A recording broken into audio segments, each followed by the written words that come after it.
It's Tuesday, April 28th, 2020, and welcome to the live stream show. And as you know, folks, usually it's the big boss man himself, Ezra Levent, in this chair, but Ezra's working on that super important project. So myself, David Menzies, and my lovable co-host, Sheila Gunn-Reid, we are filling in for Ezra, and we're going to be doing that every Tuesday and Thursday. And to explain what we're doing, without further ado, here is Sheila Gunn-Reid. Hey, David. First off, I'm excited to join you and all of our viewers once again for what continues to be the fastest hour on the internet. This is our, like you pointed out, our daily live stream. On Fridays, it's called Battleground. I don't know what we're calling it during the week. And this is a way for us to interact with each other because I don't live in Toronto. I don't work in the Toronto studio. So I get to interact with my friends in my ear in the Toronto studio, as well as you, which is fun. We don't get to see each other all that often. But we also get to interact with our viewers. They can discuss things with us and with each other. There's always a very robust conversation happening in the live chat here on YouTube. But also, if viewers want to support the work we do, they can do something called Super Chat. And YouTube takes a portion of that and we get some of it. And it's a great way to flag things of interest to us so that David and I can remark on them, which we will do. If you have a question or comment, we'll read it. But more importantly, it's a great way to support us and do it, willfully. Unlike what they do at the CBC, where they just forcibly extract $1.5 billion per year out of the already empty pockets of Canadians. You can support the work we do, and you get a choice, which I think is fantastic. And we do appreciate it, folks. And Sheila, we always have a little lineup of things that we want to discuss, but I've reprioritize that lineup based on my drive into Rebel World headquarters. I was listening, of course, to the Justin Trudeau press conference outside his cottage. And, I always thought that when we look back at whenever we get back to normal, Sheila, that surely the most unintentionally funny question that could ever have been asked at these press conferences would have been the one from the reporter from Reuters questioning Prime Minister Trudeau if he was worried of burning out. Can you imagine? Yeah. He spends 23 hours of 24 in his pajamas, probably smoking a bong, and the Reuters reporter is worried about him burning out. I thought it might mean, are you worried about doing burnouts on your dad's vintage Mercedes SL? But no, it was actually burning out physically. But folks, I can tell you less than an hour ago, an even more unintentionally funny question was asked. An even dumber question was asked. I don't know the news organization or the reporter's name. It was in French. But the question to the Prime Minister, and by the way, I should tell you folks that Cian Bexty, Sheila Gunn-Reid, myself sometimes, we've logged on to ask questions for, I guess, a couple of weeks now. It's supposedly generated on a random basis. Well, if you believe that, buy lottery tickets because we never get through. They see our names in our organization and we're persona non grata. But anyways, here was the question. It was, Mr. Prime Minister, what is your response to the fact that hand sanitizer and disinfectant are coming into the U.S. in unilingual packaging? Oh, stop the presses, Sheila Gunn-Reid. Unilingual packaging on hand sanitizer. I mean, will the francophones of Canada ever figure this out? Can you imagine that this question was even asked, especially since, why are we in this situation where we're frantically importing PPE and other kinds of equipment? Oh, yeah, that's because in February, we gave away the whole kit and caboodle to China, the very epicenter of this hideous mess that we're in. Sheila, what do you make of that dumb question? Yeah, we have a researcher who also watches and makes notes for us. God bless him. He does it every single day and he gives us a compressed version. And it's so funny because he speaks French and when he makes note of the what reporter it was, he's got a question mark. And it says, French outlet that I didn't recognize asked about the lack of French signage and safety warnings on products. Trudeau says in current situation have to balance priorities and willing to accept products that are only in English. Normally, they should not be accepted in Canada, Trudeau said, but in extreme situations, we choose to allow it. I think it's another French reporter asked again. So this isn't just one, but two questions about it. Asks again about official languages rules being broken. Trudeau says, I mean, this is so crazy because you and I talked for like 10 minutes off air about how stupid this is. Trudeau says cleaning products are essential to help Canadians stay safe. So he had to make decisions that would be unacceptable otherwise, allowing unilingual labeling. It's not ideal. He hopes it won't happen too many times.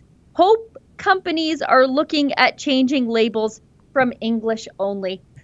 David, this is actually insane, but it speaks to a greater problem within the entire left. And that is that I think they would actually rather die or not accept medical supplies or medication if it came from someone they didn't like. And in this instance, these deadly unilingual hand sanitizer products are coming from the United States, and they only have one official language, which is English, which is fine. I mean, I don't think any French person is going to drink hand sanitizer because they suddenly realize that it's only in English and so they don't understand what it is. I think that's actually insulting to francophones. I agree.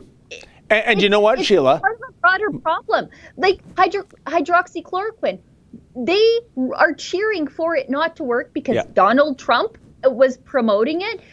When we try to give charity donations away to, for example, military charities, we're running around with a check and we can't get somebody to take it because they'd rather have military families go hungry than take charity from us. And I think this is just part of a broader problem of just really wanting everybody to undergo a values test before they accept charity and help and vital medical aid. It's very, very strange that they value, these stupid quirks and litmus tests more than they actually care about people's safety.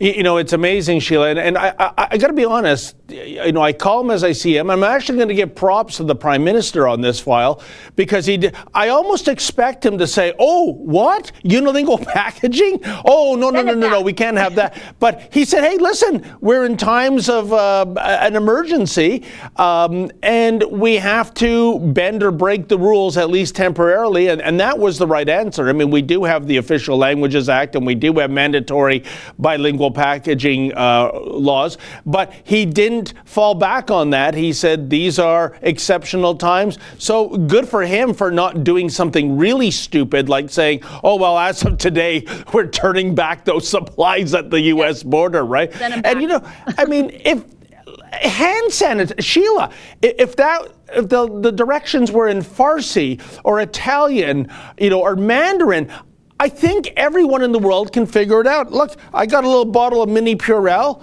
Okay, so for anyone that doesn't speak English, here's how it works. You open the lid, flippe the lide, I think it's in French, and la porre the liquide on the hande. Voila! I'm sanitized.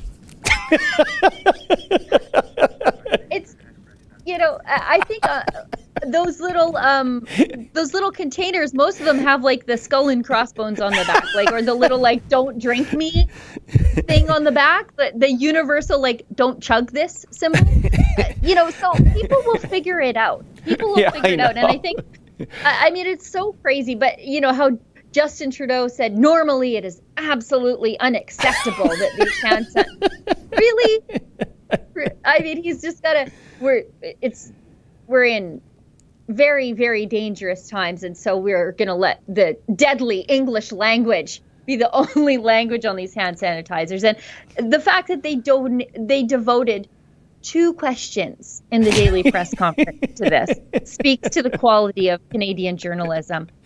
We already have a bunch of super chats, and beautiful. It looks like one of them One of them is dragging you already, so I'm kind of excited to get to it. Okay, we've got one from Mike Jones right off the hop. Says he gives us $2 Canadian and said, Menzies, when are you getting a haircut? Yeah, you're looking a little bit like Wolverine.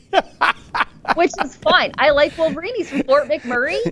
But yeah, you're looking a little. We got to back the camera up to get all your hair into the shot. Okay, that's the final straw. I've had all these hair comments come in. I'm in desperate need for a barber. I can't look like the supermodel Sheila Gunn-Reid here. I don't know what her secret ingredient is, but I got a fedora at home. Maybe starting Thursday, Sheila, when we're back on the air, I'm going to wear my fedora and cover up. I know it's out of control. It's an absolute mess. And I mean, this is a national or a global situation. People not having their hair attended to. As a matter of fact, can you possibly imagine, Sheila, what Jonathan Yaniv is enduring south of the equator with the lack of waxing services? I mean, it must be like the Amazon jungle down there right now. So, and I know that's pretty unsettling to bring up in the lunch hour, but I'm going to put a hat on this. I'm going to put a lid on it, as they say. I'm going to dry heave the rest of the way through the live stream for about 49 minutes. Thank you. David, it's not just you, though, that has, my 13-year-old daughter with her YouTube beauty school education and her extremely dull scissors is looking more and more like a good idea every single day. I cannot wait to get out of this stupid quarantine, which I disagree with more and more every day. Me too. And just get a haircut. Just get a haircut. I mean, your hairdresser, they already prevent you from getting lice and all kinds of stuff. Like, surely they have sanitation protocols, which are fine. We should be cool with. Again, the fact that we can all line up in Costco and be in a store together, Walmart, Costco, wherever, the few stores that are still open, but we can't go get a one-on-one haircut with somebody. None of it makes sense anymore, and I'm over it. I'm not cut out for government containment. And I don't even like town. I don't like going to town. I avoid town just because, why? But I don't like being told that I can't go to town. I can't go to stores. And I got to be crowded in a lineup with a bunch of people like cattle just waiting to be infected. I'd rather just everybody spread out, live their lives. Look, if Walmart and Canada Post can put little dots on the floor where I can stand, then surely to hell Winners can do it.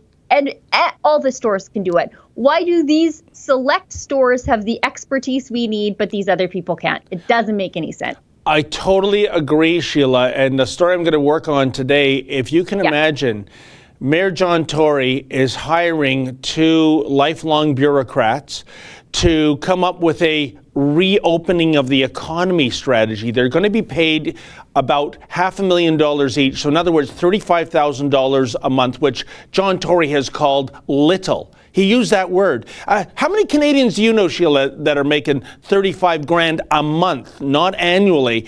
And they're going to come up with, well, first of all, this is a provincial responsibility in terms of reopening the economy. It's not a municipal one. And secondly, if I'm going to reopen the economy, you know what I'm going to say? Hey, everybody, open your doors for business. Practice the same safety protocol that the likes of Walmart and Costco and the Liquor Control Board of Ontario are doing, and no problem. Why does it need 2 guys on an 8-month contract making about $1 million combined to say what I just said, Sheila? This is all about the global pandemic being an excuse for Mayor Tory to put the gravy train back on the rails at City Hall. And it's insulting and it's disgusting to those businesses and those entrepreneurs in Canada that desperately want to open up, and they're being prevented from doing so until these bureaucrats, and one of them, by the way, Sheila, is Sad Rafi. His last experiment was the Pan Scam Games in Toronto in 2015. That was the games that cost 10 times more to put on than the revenue that came in. And instead of getting reprimanded or, wearing a, the badge of shame, he's being rewarded with to carry out another boondoggle. This is unbelievable. And I'm going to be working on this story today to expose it, because it is a despicable use of tax dollars, Sheila.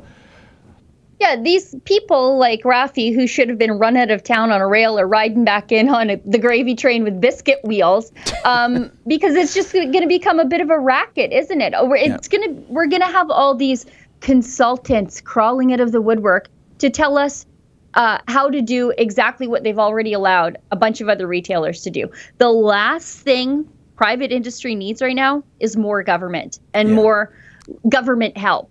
We're from the government and we're here to help. Chills down my spine every single time. We do still have more super chats. So we've got one from Abu Baker, Al Puff Daddy, regular watcher, generous donor in just about every time David and I do the show together. Says, good morning, Gunny and Menzoid.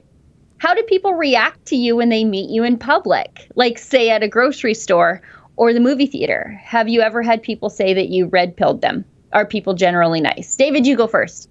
Oh, I would say 99% of the people that I bump into in public, and it happened yesterday en route to Elmer at an Ontario en route store, Sheila, they are so friendly, and I love it. The 1%, the statistical anomaly, typically is someone walking past and they drop an F-bomb or they say something really ludicrous and stupid like Nazi. And I always say, hey, I always turn around and say, hey, do you want to talk about this? But they've got nothing to, back up their slander, Sheila. So they usually keep walking. So yeah, I'm very happy to report that if it was percentile terms, it's 99% positive, 1% negative. And listen, I'm not saying that's an accurate reading. Maybe there are people that don't like us, but they just, keep their mouth shut and they don't want to, disturb us and, in our off hours, that's fine. But that has been my experience, Sheila. Yeah, the only time I really get somebody saying how awful I am, it's when I'm covering another story, like a protest or something, and they have power in numbers, or they think they do. That's when they'll be happy to call me a neo-Nazi or whatever, all these things that I'm not. But that's when they'll do it. But when I'm like out and about, for example, at the aforementioned Costco, if I do get recognized, here's the thing. You always look nice when you're on camera. You always wear a suit and a tie, but I generally just dress the way I do in real life. Like, so people will sometimes recognize my clothes before they recognize me, because I just look like a regular, like, middle-aged mom. You know what I mean? In my real life. And so I just sort of blend into the crowd in Costco, Walmart, wherever I'm at, the farm supply store. But when I do get recognized, people are always really, really nice. I would say it is nearing 100% in my normal life. Actually, it is. It's 100% in my normal life. If I do get recognized, it's somebody thanking me for covering an issue that mattered to them, that they knew that they couldn't, that nobody in the mainstream media would effectively cover. And more often than not, it's the truck convoys and Bill 6, the farm legislation in Alberta from 2016. People still come up to me and thank me for that. And maybe it's just because of the places I'm getting recognized. Like, I'm at the farm supply store. So of course, maybe of course that's going to matter to them. But yeah, it's always really good. And I have my kids with me a lot frequently. So maybe I'm not being approached because I do have my kids with me. And so those haters aren't going to come up and tell me off in front of my kids. Or maybe I'm ascribing too much tact to them when I say that. So I don't know. Well, I'm glad you're treated nicely, but I should stress, though, that we're talking just in a normal situation. We're going about our weekend business. I'm not talking about the response you or I receive when we go to a predominantly left-wing protest, such as like back in February, the lefties were protesting the Progressive Conservative Convention in Niagara Falls. In March, I covered the Women's March, which has been totally co-opted by Marxists and socialists, right? It's the NDP march. It's the opposite way. The people who recognize us in those congregations are going to just deliver abuse. And Sheila, I'm getting really good knowing when the A-bomb and the F-bomb is going to come up. It's when the guy or gal leans into the microphone and they say, oh, and one more thing, I just want to say, I will bet you the wretch. It's not going to be, you're doing a great job. Here comes some horrible slur filled with profanity, and I'm always right. But you know what? Just never let them show you that it bugs you. Just, shake it off like water off a duck's back. That's what I always say. It doesn't bug me. I actually kind of find it funny. Like, I think that it's funny. This is your big chance to tell me off, to say something really intelligent, to maybe change my mind or make me look bad. And all you can do is say, F you, Sheila, F you, Ezra Levant. Like, that's all they can come up with. You're a B word. You're this, you're that. Like, okay, I suppose, like, to quote the dude, that's just like your opinion, man. But what, like, do you have something intelligent to say? Or, like, prove, like, rebut anything? But no, it's just like, F you, you're old. I know. Like, I know. Just tell me something I don't know. It's kind of ridiculous. But they really think that they've really shown us when they do that kind of. That's sad. We still have more super chats. Fire away. We've got one from Jason Singh, gives us $2 Canadian, says, Witty Dave, the Menzie Menzoid.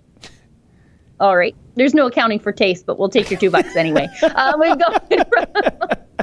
We've got one from Proud Boys Calgary, and I am advised that we actually missed a super chat from Proud Boys Calgary last week, but I apologize via text.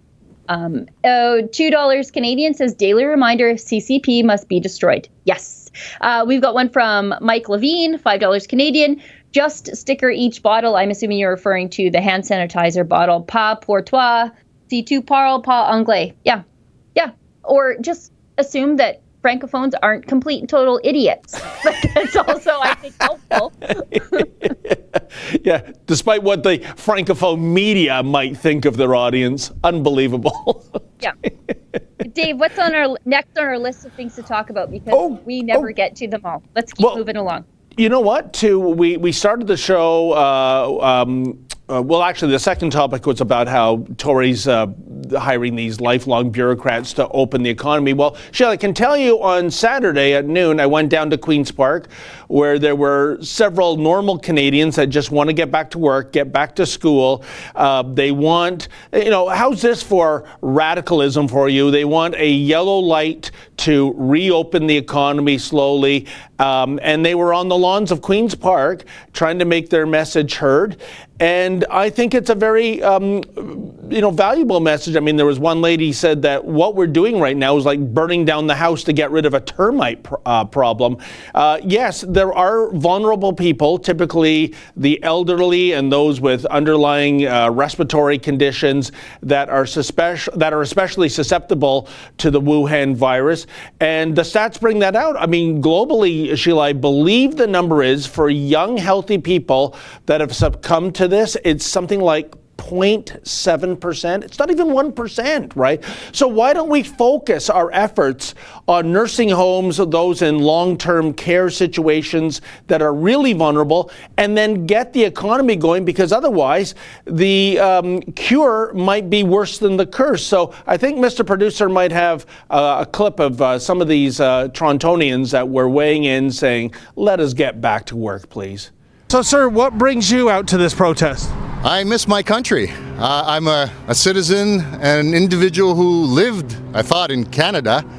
This has degenerated into China, unfortunately. We just wanted to tell the tyrants that they need to stop what they're doing, and whatever the threshold is for taking away our freedoms and suspending the Constitution, COVID-19 has not met that threshold. The death rate for COVID has been 0.2% of a regular flu season. No hospitals are in a war zone condition. It just doesn't make sense. What we hear is not the same as what we see. And I think it's easy enough to look out your own window and actually see that it's a little bit hyped up by the media. It's because Rebel News isn't allowed to interview Trudeau because he cherry picks the people, the news outlets that he has bought. Trudeau admires the authoritarian regime in place in China, and so we can see that as I look around. I don't recognize this country anymore. You can't go for a walk without being harassed by police. I was harassed by police walking my 2 kids like a month ago. Really? Literally a block away from my house, and they're 3 and 4, and I was like, I gotta get them out. It's a joke. It's an infringement on our charter rights to be able to not use green spaces that we're paying for.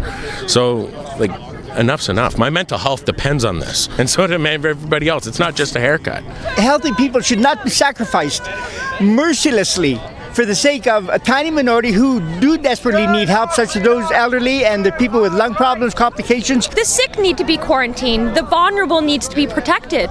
But all jobs are essential. Everybody needs to slowly come back to life, or we are going to end up having a massive recession in our economy. It is going to destroy people. Now, Sheila, I met so many reasonable people there. Now, yes, there was a lunatic fringe there, but any protest is going to attract that. I grant you that. But I'm saddened to report that in light of that protest, Premier Doug Ford called these people a bunch of yahoos.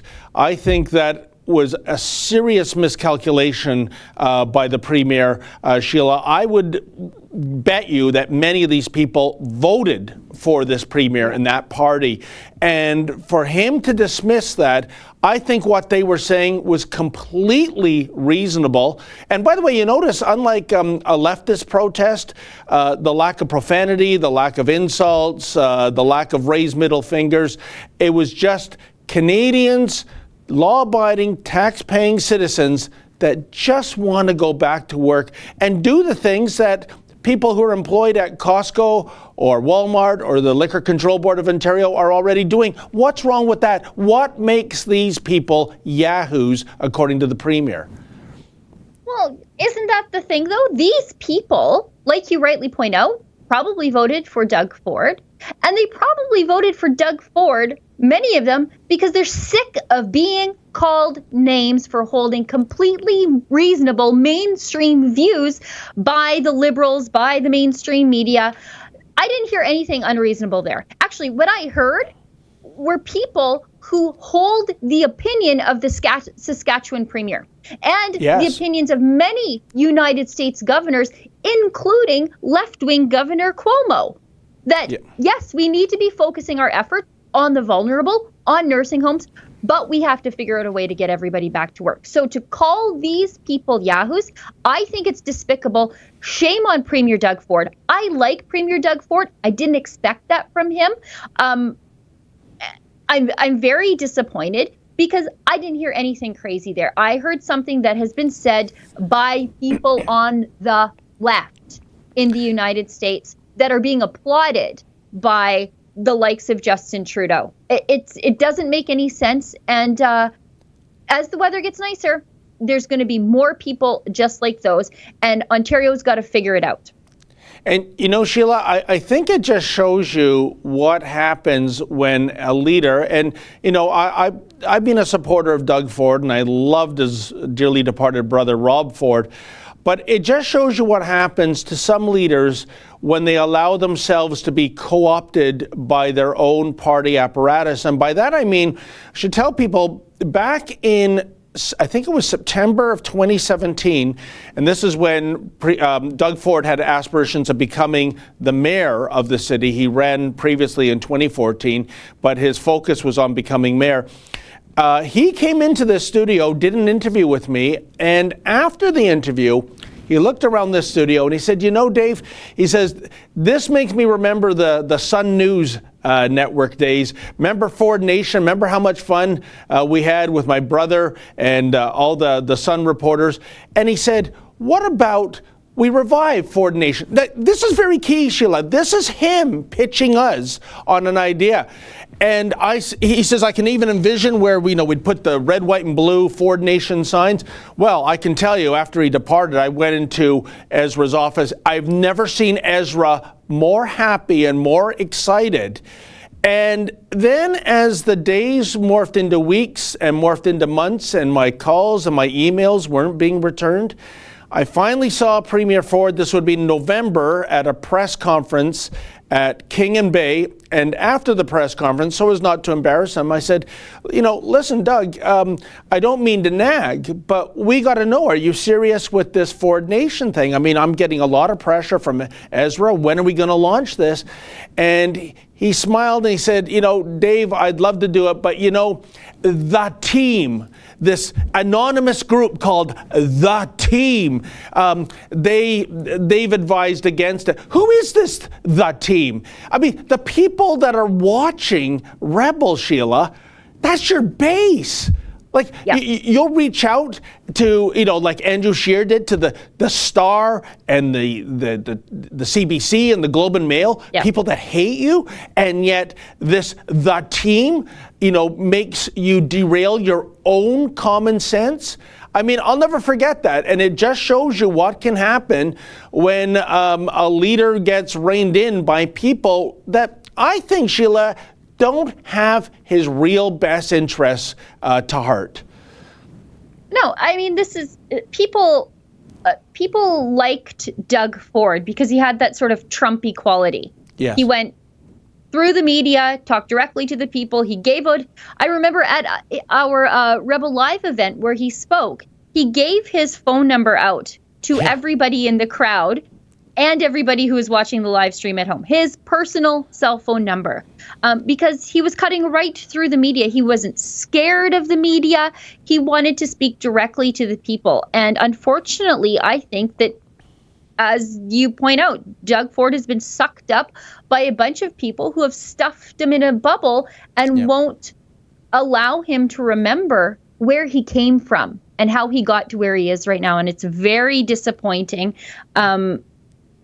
And it's sad, and it's how you demoralize conservative voters. It drives your approval ratings down, and it makes people stay home when they need you. Yeah, I would say this to the team. Hey, team, let Doug Ford be Doug Ford, okay? Yes. And because that's what the people want. Not this homogenized one size fits all. Let's not, insult anyone on the left. It's just, it's so sad, Sheila. There's no other word for it but sad. And I can tell you this, I don't think, I really believe Doug is not Rob. If Rob was in that position, he's not letting the team direct him that way. And south of the border, do you think Donald Trump is beholden to the team? If they say, oh, no, don't go after CNN and call them fake media. That's not good, Mr. President. No chance.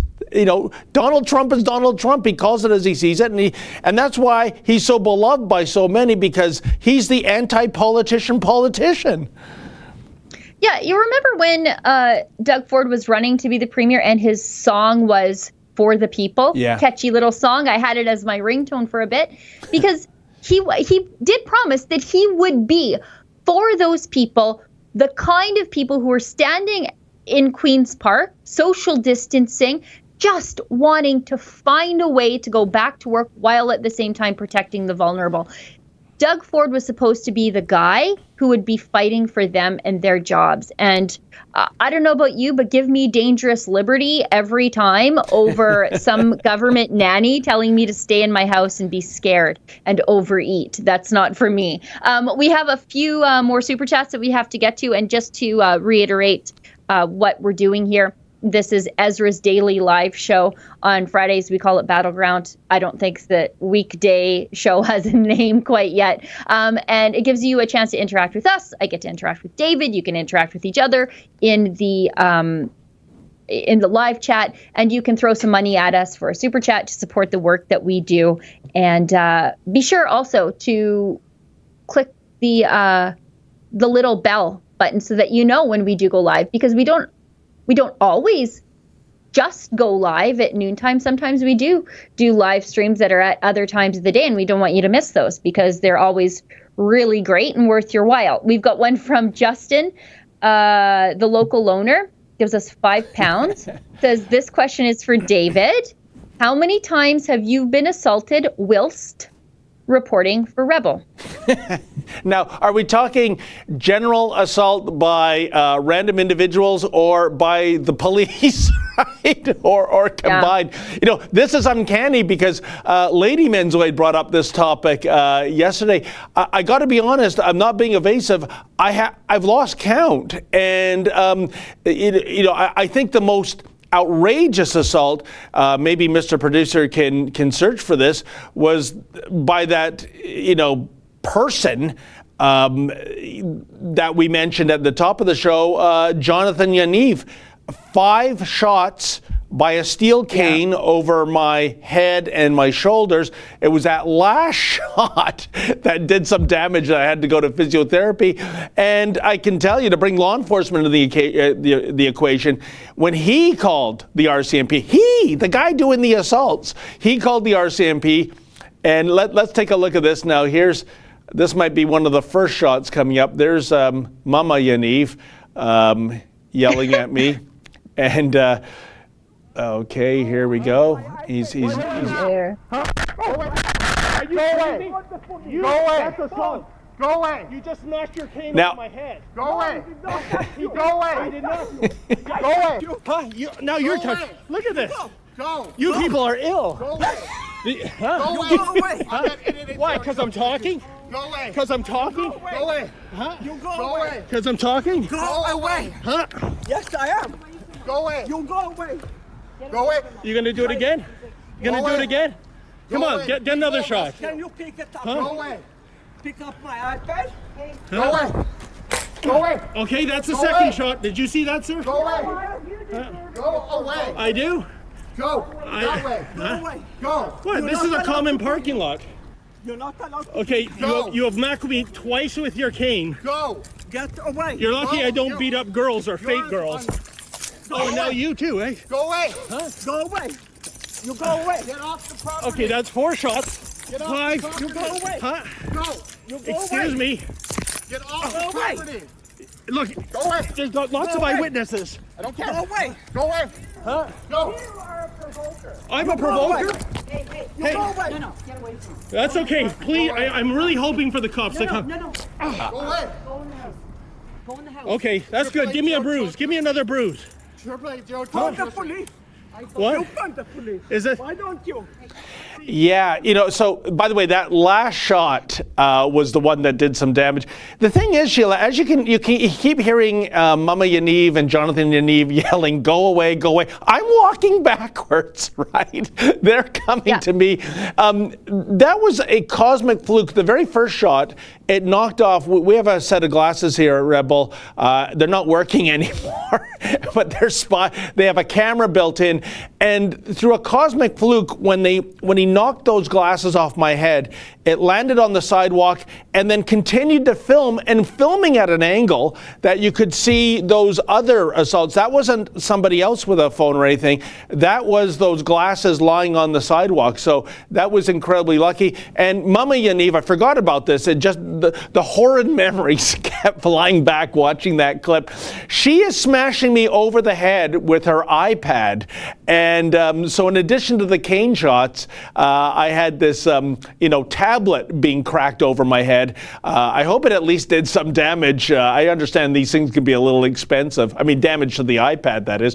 But just to show you how law enforcement works out in British Columbia, when they came and I showed them the images I captured on my iPhone, and I said, "Are you going to charge these people with assault?" Suddenly, and this is unprecedented, Sheila, the RCMP officer said to me, "Well, if we do that, then we have to charge you." And I said, "Charge me with what?" And they said, "Well, instigating them," right? Yeah, practicing journalism on a public common area is instigation. So there were no charges, even with video evidence. And, it just shows you because this maniac wraps himself in the transgender flag, he can get away with just about anything. We've seen it time and time again with you and Kian going to the courthouse and having the sheriff shoo you away using fictional regulations. So anyways, I don't have a number, but I would say that has to be one of the worst, followed up by, in January, the York Regional Police literally putting me in a bear hug and a headlock so I wouldn't follow Ron MacLean on a public sidewalk to ask him questions. So those are my two egregious stories to tell, Sheila. And of course, you had Mr. Buse give you a shot, which was equally repugnant. Well, I think it was actually in November. It was right after I got back from Iraq. Actually, I had gotten back from Iraq like at 3 or something in the morning the night before, got up really early in the morning, drove down to Calgary to cover the UCP convention. And there was a group of teachers protesting outside, and one of them punched me in the back. And Kian got it all on camera, like I was running away from him, and he punched me right in the back amidst a group of teachers. And then they told me that I was the problem, as they always tend to do, because I was just out there holding conservative views. But that one, it didn't get as much publicity because we didn't have a name associated with it. And we still don't know who actually did that. Everybody who is standing around and who obviously knew this person and who is there with him, they just would much rather cover for someone who would punch a woman in the back because they despise my politics more than the act of violence against me. It's really quite gross.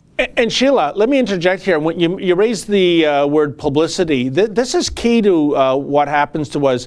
Could you imagine if that was a CBC or a Global or a CTV reporter that was actually physically, criminally assaulted? There would practically be a royal commission. And this is not me dreaming up something, folks, because I can tell you we've had people lose their jobs due to vulgarity on camera. We had a City TV, I believe, reporter outside a Toronto FC game. There was a hydro work that there's this ongoing silly thing where somebody does a verbal bomb on camera, where, especially if it's a female reporter, although it's happened to me several times, where I can't say it on air, but it's F her right in the you-know-where. And that happened to a City TV employee in Toronto. It happened to a CBC employee, I believe, in Newfoundland. And there was a cause celeb in the media and even the police coming in. And these are just, Lugans being vulgar. And I don't think that is a criminal act, and I don't think that qualifies as workplace harassment either, because you were in a public place. But they'll lose their you-know-what, Sheila, when it comes to that. But to see you or I or Kian get actually physically and criminally assaulted, they deserve it. David, there were two. I think it was CTV Calgary, but I could be misremembering it. All the mainstream media journalists sort of blend together for me. But there were two mainstream media vehicles, a car and I think a van. I'm on the sidewalk. They're parked along the sidewalk on the other side of the curb. They're sitting in their vehicles, warming up because it was minus 20 or 25 that day. And Kian and I are outside working, and they're sitting in their van warming up. And they're sitting in their van watching it all take place. They didn't say they saw it, even though we know they saw it. They didn't denounce it. They didn't do anything. They didn't even acknowledge what happened. But they were literally sitting in their vans like 4 feet away from where it happened. And they didn't do any. There wasn't even like solidarity in the fact that, hey, you probably shouldn't hit people. Like, I don't even care if they want to defend my right to be a journalist, but maybe you shouldn't just go around hitting people. Like the things we tell children, don't solve your problems with your fists. Walk Sheila, away, use your words. They couldn't even do that much. Sheila, you're glossing over the even bigger crime here. You're saying they're sitting in vans that are idling to warm up? I mean, in the words of Greta Thunberg, how dare you? How dare you? How dare you? Okay, we should get to some of these super chats because people are graciously donating to us and we're just not even getting around to them. We've got one from Jason Singh for $2 Canadian says, have you guys heard of Bill Gates' patent 060606? Yes, I have. But that's not the patent number. The patent number includes that sequence of numbers, but it's like a lot longer of a patent number. And while there are some people are saying that it's like about implanting microchips into people, the patent itself is for like a cryptocurrency using body activity data. Now, whether that means microchips or just wearable technology, I don't know if that much is clear. Like using like a smartwatch, but that's what the patent is for. But yeah, there's some conspiracy theories about whether it's a microchip and they're going to track you and it's the mark of the beast. And however, if it were the mark of the beast, I think they would do something cool by putting it in a smartwatch. But that's just me being a overly religious weirdo. And Sheila, the thing is, I just want to say that we don't have to go into conspiracy theory territory when it comes to how government has handled this global pandemic. It has been based on models that have been outrageously exaggerated for the worst case scenario that has not materialized anywhere. And maybe the intentions were good. Let's, give them that. But now that we see how little carnage relatively this has done, let's just open the economy. Which is already open for selected retailers and businesses anyways. That's where we should focus our attention on, as opposed to, going off the reservation for, these 666 conspiracy theories, right? Well, and that's the thing. Like, there are so many conspiracy facts out there that we know about that we're finding out reading government documents that I don't have to imagine other ones or read too much into certain things. Just as a bit of a teaser, I've got some very explosive documents that I 400 plus pages of them that I went through over the weekend. And they are from Theresa Tam's agency, the Public Health Agency of Canada. And they detail what she knew and when she knew it. And I think people are going to be stunned. So if you're watching right now, please stay tuned to the Rebel YouTube channel, because we're going to be premiering that later this afternoon. I'm not quite sure the exact time, but it's going to knock your socks off. And you're going to be asking yourself, why is the Rebel breaking this news when the mainstream media could have done this at any point over the last 4 weeks? Oh, and the answer is because it's racist to break any news about Dr. Theresa Tam, right? Yeah, racist and sexist. She's got two layers of force field protecting her from criticism. Do we know her sexual orientation? Because that might be the trifecta, right? But anyways, carry on, Sheila. I think we're gonna find out as soon as these documents come out, because she's gonna need yet another layer of defense from criticism. So she might identify as something just to protect herself. Well, I know you're going to do a great job with that, Sheila. Thank you. I worked very hard, and it took several takes to the point where I was losing my mind. And if any of you viewers at home have ever watched the clip on YouTube, Winnebago Man, imagine me doing that, just swinging my arms in the air, cursing to myself, screaming, just tired of my own baloney. That's what that video took. I don't know why, but that's what it was. It took it all out of me. We've got one from Frank Daniel. I think I'm saying that right. If I'm not, apologies. $10 Canadian. He's drinking from the Kool-Aid. He needs to step out and talk to the people. He needs to come up with a real plan. Doug Ford, yes, he does. Everybody is coming up with a plan to open the economy. He does too, especially since Ontario is Canada's manufacturing hub. Alberta doesn't get working. The rest of Canada doesn't get working unless Ontario comes up with a plan to get themselves back working. Yeah. That's just how it is. Indeed. We've got one from Debauchy, gives us $5 Canadian. Okay, perfect. He's got the facts. Snopes, Microsoft published a patent for a cryptocurrency system using body activity data. Yes. The patent is filed under the number WO20200600606A1. Okay, there you go. So, however, I'm not inclined to trust Snopes about everything, or much for that matter, but I think that's publicly available data on the patent registry. We've got one from INF MDA, $10 Canadian. Hi, Sheila and Dave. I owe you an apology. Last week, I mismessaged that JT was asked about the Fire Tam petition. I think I just misheard it. I think it was about Sloan. Same topic, though. Mea culpa. Yeah. Derek Sloan, Conservative Party leadership candidate who did an extensive sit-down interview with Ezra, has called for Theresa Tam to be fired, like we have. And it has nothing to do with her gender or her race. It's the fact that she has absolutely no idea what she's doing. Her public health agency exists for the explicit purpose of pandemic preparedness. Does anybody feel like we were prepared for a pandemic? We have no masks. The ones we did have, Justin Trudeau gave them all away. She told us not to wear masks, and she did tell us to wear masks. She's parroted World Health Organization garbage. The World Health Organization basically exists to legitimize what China is lying about. That much is clear these days. And so Derek Sloan has been excoriated as a racist for saying that Theresa Tam has dual loyalties, which is,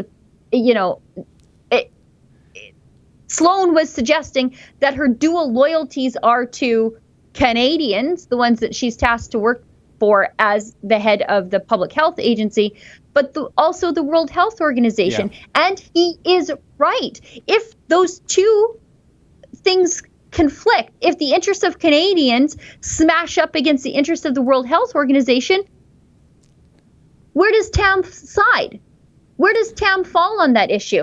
Lately, it's pretty clear she's fallen on the side of the World Health Organization. Yep. And for that, she should be fired. And that counts as racism in Canada today. It's incredible. Yes. How shameful of the mainstream media for going down that road. It's despicable, Sheila. David, think about it, though. All these diversity quota hires. So you got to hire women, you got to hire people, you got to check all these identity boxes, be it cultural or gender, sexuality. You got to check all these boxes to hire people. That's the perfect way to make sure none of your policies are ever effectively criticized, because you have all these people out there that you can't criticize because you're all of a sudden racist, sexist, homophobic, all those things. It's actually a brilliant strategy if you're on the left. We've got one from Paul Schofield, gives us $5 Canadian, a more sophisticated retort for you to use against the woke and pregnant protester. How nice. You finally took the advice of your friends. I think that's for David.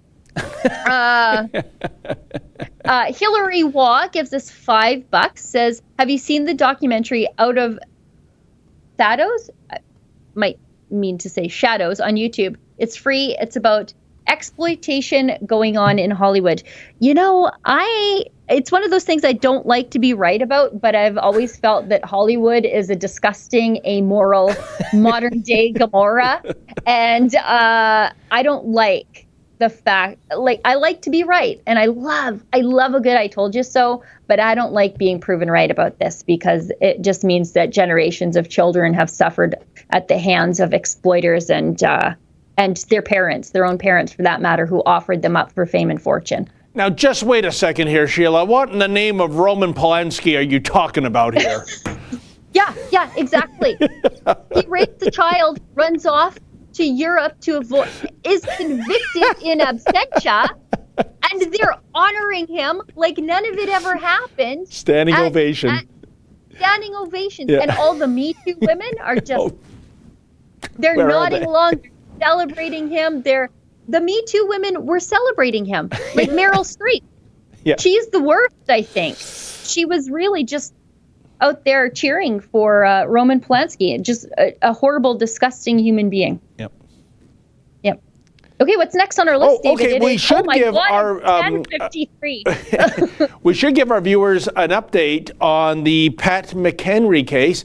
He's the individual out in Sarnia. I went there last Wednesday to interview him, and he's the guy that was fined $880 for bringing his little dog Molly out into his apartment's parking lot via stairwell, so he's not interacting with any other people, so that little Molly could do her business on a little grassy area.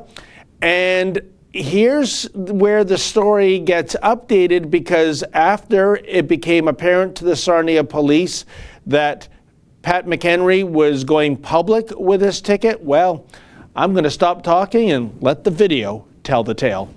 You walked your little dog, Molly, out to the parking lot, the deserted parking lot of your apartment building. You even took the stairwells to avoid any contact whatsoever with people because they typically take the elevator at your apartment building. And when you returned to your unit, 2 Sarnia constables were there and they slapped you with an $880 fine. Then, the day after we talked, the police returned to your apartment. This would be Thursday morning. And do tell, what happened? I had a knock on my door. It was a very loud knock. And I knew intuitively that it was the police, because nobody knocks on your door that loud. So anyway, I opened the door and there are 2 policemen there. And first I says, hold it. I don't want to talk to you guys. I want to talk to my lawyer. He says, no. He says, I've got good news for you. He says, the original ticket that you got we're going to drop it. So I'm thinking to myself, well, then that is good news. Maybe they've come to their senses. Then he hands me another ticket for the total sum of $1,255. More money than the original ticket, just because you showed up in Sarnia to interview me. It's the most vindictiveness as I have ever seen, and very dishonest for the police to say, talk about good news. There's no good news here. Where's the good news? And you know, Sheila, this is part of our FightTheFines.com series. Not only is the economy of this nation in smackdown mode, but sometimes it's civil liberties as well. And don't depend on the Canadian Civil Liberties Association to do anything for you. They're just taking notes. We're enacting action. And basically, FightTheFines.com, if you feel that you've been treated egregiously by bylaw or law enforcement, like I think Mr. McHenry has been, tell us your story. And if we think there is a story there, we'll go to bat for you. We will pay your legal fees using our Toronto legal eagle, Sam Goldstein. He is absolutely fantastic. We will crowdfund those legal fees. And that's the other component of FightTheFines.com, folks. If you don't have a story, but you'd like to support and crowdfund the cost of these legal fees so that we can help these victims like Mr. McHenry, please, whatever you can do, whatever you can give, make that donation. I know this is a terrible time in which to ask for donations, but if you have a few extra bucks, we really appreciate it. Sheila has some amazing cases coming up in the days ahead. But Sheila, I think at the end of the day, those Sarnia police officers did Mr. McHenry an enormous favor, because when this goes in front of a judge, I mean, just think of it, the way they facetiously and sarcastically said, we've got good news for you. Good news. We're getting rid of that $880 ticket. Oh, by the way, here's a ticket for $12.55, so a ticket that's almost 50% more. Wow. I think when a judge hears that, just that unprofessional behavior alone, I can almost see this thing getting dismissed. What's your take on the McHenry case? I think cases like this and some of the other ones that we're working on, sure, the provincial governments have enacted these rules.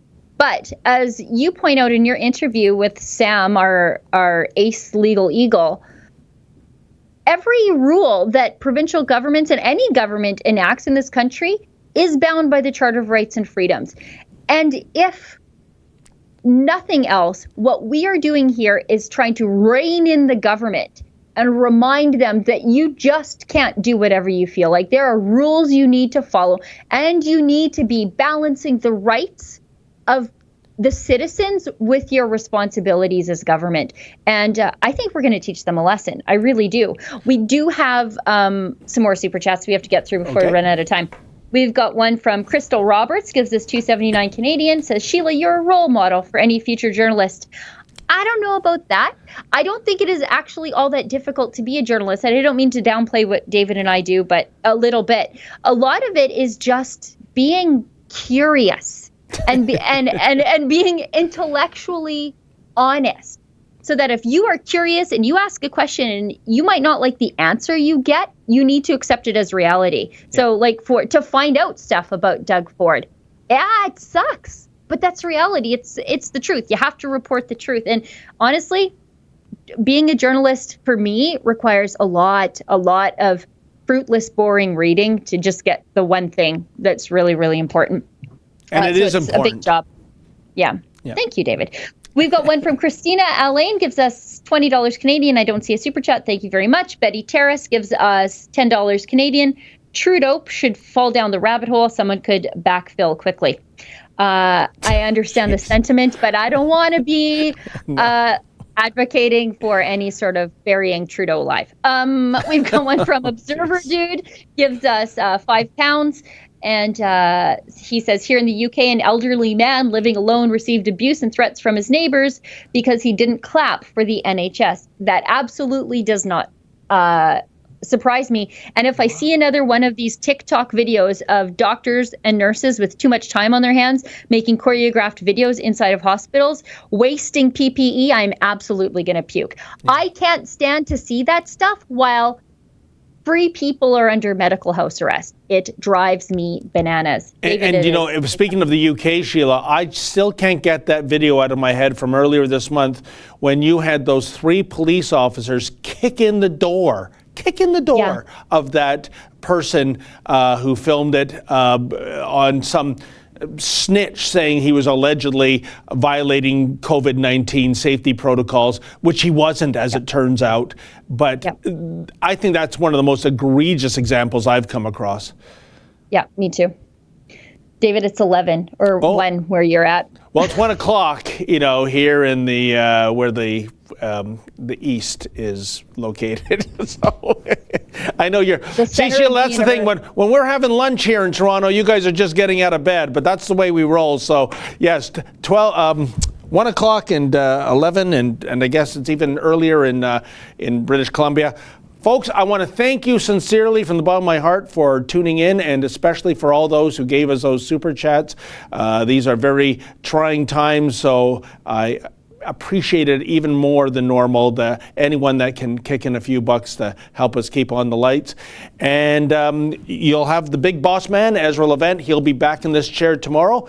As for Sheila and I, we will see you once again on Thursday. In the meantime, stay safe.